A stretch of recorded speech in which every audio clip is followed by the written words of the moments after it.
Hello বন্ধুরা, আসসালামু আলাইকুম। সবাই কেমন আছেন? আশা করি যে যেখানে আছেন অনেক ভালো আছেন। বন্ধুরা, আজকে ভিডিওতে আমরা আলোচনা করব Realme Q4i 5G এই ফোনটি নিয়ে। আর এই ফোনটির কিছু হাইলাইটেড বিষয় হচ্ছে এই ফোনটিতে থাকতে যাচ্ছে মিডিয়াটেকের ডায়মেনসিটি 800 প্রসেসর, আরও থাকতে যাচ্ছে 90 হার্জের ফুল এইচডি প্লাস রেজুলেশনের একটি ডিসপ্লে। আর আজকে এই ভিডিওতে আমরা আলোচনা করব এই ফোনটির ফুল ডিটেলস নিয়ে। এই ফোনটিতে কি কি স্পেসিফিকেশন থাকতে যাচ্ছে, এই ফোনটি কবে লঞ্চ হবে এবং এই ফোনটির প্রাইস বাংলাদেশ ও ইন্ডিয়ার মার্কেটে কত হতে পারে এই নিয়ে। সো আপনাকে বলবো অবশ্যই ভিডিওটি আমাদের সাথে শুরু থেকে শেষ পর্যন্ত কন্টিনিউ দেখার জন্য। আর মূল ভিডিওতে যাওয়ার আগে দেখে নিন তো আমাদের চ্যানেলটি সাবস্ক্রাইব করা আছে কিনা। যদি না থাকে তাহলে অবশ্যই চ্যানেলটি সাবস্ক্রাইব করে পাশে থাকা বেল আইকনটি প্রেস করে রাখবেন, যাতে করে আমাদের পরবর্তী কোনো ভিডিও মিস না হয়ে যায়। সো চলুন তাহলে শুরু করা যাক আজকের ভিডিও। প্রথমেই আমরা আলোচনা করব এই ফোনটির ডিজাইন ও বিল্ড কোয়ালিটি নিয়ে। ব্যাক সাইডে দেখতে পাবেন আপনি কোয়াড ক্যামেরা সেটআপ এবং সামনে ব্যবহার করা হবে সিঙ্গেল পাঞ্চল কাটিং ডিসপ্লে। এবং এই ফোনটির সামনে পিছনে দেওয়া হতে যাচ্ছে গ্লাসের প্রোটেকশন, থাকতে যাচ্ছে ইউএসবি টাইপ সি পোর্ট এবং 3.5 মিলিমিটারের অডিও জ্যাক। তো ফোনটির ডিজাইন ও বিল্ড কোয়ালিটি আমার কাছে মনে হয়েছে ভালোই হতে যাচ্ছে বাজেট সেগমেন্টে। এবার আমরা আলোচনা করব এই ফোনটির ডিসপ্লে সেকশন নিয়ে। এখানে ব্যবহার করা হবে 6.7 ইঞ্চি মাপের একটি 90 হার্জের আইপিএস এলসিডি প্যানেল।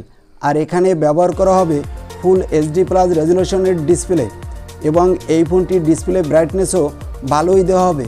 তো ডিসপ্লেটা দেখতে আমাদের চোখে যেমন ভালো লাগবে, সানলাইটও তেমনি ভালোই পারফরমেন্স পাওয়া যাবে বলে আশা করা হচ্ছে। আর এই ফোনটির ডিসপ্লে কোয়ালিটিও আমার কাছে মনে হয়েছে ভালোই হবে। এবার আমরা আলোচনা করব এই ফোনটির ক্যামেরা সেকশন নিয়ে। ব্যাক সাইডে এই ফোনটিতে যে কোয়াড ক্যামেরা সেটআপ থাকতে যাচ্ছে, এখানে ব্যবহার করা হবে 48 মেগাপিক্সেলের প্রাইমারি ক্যামেরা। আর এই ফোনটিতে থাকতে যাচ্ছে 8 মেগাপিক্সেলের একটি আলট্রা ওয়াইড অ্যাঙ্গেল লেন্স, দেওয়া হতে যাচ্ছে 2 মেগাপিক্সেলের ম্যাক্রো আর 2 মেগাপিক্সেলের একটি ডেপথ সেন্সর। ব্যাক সাইডে ক্যামেরা দিয়ে আপনি ফুল এইচডি প্লাস রেজুলেশনে ভিডিও রেকর্ড করতে পারবেন এবং সামনে ক্যামেরা দিয়ে এইচডি প্লাস রেজুলেশনে ভিডিও রেকর্ড করার সাপোর্ট পেয়ে যাবেন। এছাড়া একটা ফোনের ক্যামেরা সেকশনে যেসব সেন্সর আমাদের সাধারণত প্রোভাইড করা হয়ে থাকে সবই থাকছে এই ফোনটিতে। তো ফোনটির ক্যামেরা কোয়ালিটিও আমার কাছে মনে হয়েছে ভালোই হতে যাচ্ছে। আর এই ফোনটিতে সামনে পিছনে দেওয়া হতে যাচ্ছে ওআইএস, যাতে করে আপনি নড়াচড়া করা অবস্থায়ও ভালোই স্টাবলিশ ভিডিও রেকর্ড করতে পারবেন। এবার আমরা আলোচনা করব এই ফোনটির প্রসেসর সেকশন নিয়ে। এই ফোনটিতে ব্যবহার করা হতে যাচ্ছে মিডিয়াটেকের ডায়মেনসিটি 800 প্রসেসর, যেটা হতে যাচ্ছে মিডিয়াটেকের বাজেট সেগমেন্টে একটা ভালোই 5G প্রসেসর। আর এখানে আপনি PUBG, free fire, call of duty, Asphalt 9-এর পাশাপাশি সব ধরনের বড় বড় অ্যাপসগুলো ভালোই স্মুথ প্লে করতে পারবেন। আর এই ফোনটিতে আউট অফ দ্য বক্স থাকতে যাচ্ছে অ্যান্ড্রয়েড 11, দেওয়া হবে Realme UI, থাকতে যাচ্ছে ডুয়েল সিম কার্ড স্লট এবং সাথে দেওয়া হবে একটা এক্সট্রা মেমোরি কার্ড স্লট, যার ফলে আপনি আপনার ইচ্ছে মতো ফোনের স্টোরেজটাও বাড়িয়ে নিতে পারবেন। আর এই ফোনটি মার্কেটে পাওয়া যাবে 3টি ভেরিয়েন্টে। আর এই ফোনটিতে ব্যবহার করা হতে যাচ্ছে 5000 mAh ব্যাটারি এবং বক্সে প্রোভাইড করা হবে 18 ওয়াটের একটা ফাস্ট চার্জার। এবার আমরা আলোচনা করব এই ফোনটির প্রাইস কত হতে পারে এই নিয়ে।